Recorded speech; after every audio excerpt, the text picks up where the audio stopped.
The Bollywood star Irrfan Khan loved by Hollywood.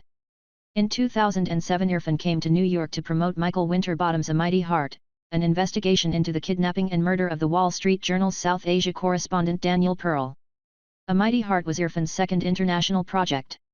His first, Myra Nair's The Namesake, 2006, a story about Indian-American immigrants that was financed by a Hollywood studio, was still playing in some cinemas in New York and elsewhere. His first big break was in British Indian filmmaker Asif Kapadia's film The Warrior, 2001.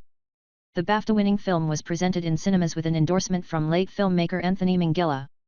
By 2007 Irrfan was already a star in Bollywood, India's Hindi film industry. He did not have to take on projects outside India, but as an actor he was always looking to face new challenges. His big break came the next year. Danny Boyle's unexpected hit film, Slumdog Millionaire. Slumdog made overnight stars of its young leads, Freida Pinto and Dev Patel. But it also opened up doors for Irrfan. He managed to get an agent and a manager in the US and there was no looking back. Soon he landed big-ticket projects, The Amazing Spider-Man, 2012, although a rather small role, Inferno, 2016, and even Jurassic World, 2015. There is a story Irrfan told the press while promoting Jurassic World. When the original Jurassic Park opened in 1993, Irrfan was a struggling television actor in Bombay, now Mumbai. He could not afford to buy a ticket to see the film. Some 22 years later he played a key role in a franchise film that went on to earn $1.7 billion, pound 1.4 billion, worldwide. Irrfan suddenly became the most successful Indian actor to perform in a Hollywood film. But despite other big projects in the West, he played a key role in Ang Lee's Life of Pi, 2012. Irrfan had to make tough decisions, whether to accept big Hollywood films or to work on smaller but prestigious ones in India. In 2015 he said no to working on Ridley Scott's The Martian, instead choosing a charming love story Piku, set in Delhi and Kolkata, Calcutta. Irrfan also said no to Ridley Scott's Body of Lies, 2008.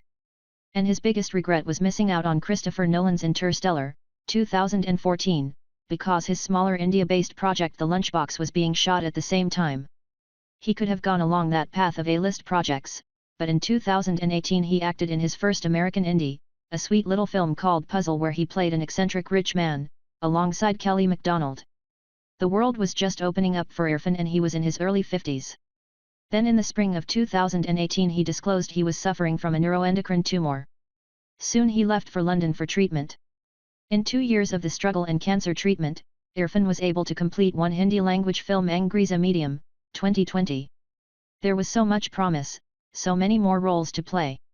Fortunately, he has left behind a large treasure trove of films his fans can watch. Then in the spring of 2018 he disclosed he was suffering from a neuroendocrine tumour. Soon he left for London for treatment. In 2 years of the struggle and cancer treatment, Irrfan was able to complete one Hindi-language film Angreza Medium, 2020. There was so much promise, so many more roles to play. Fortunately, he has left behind a large treasure trove of films his fans can watch.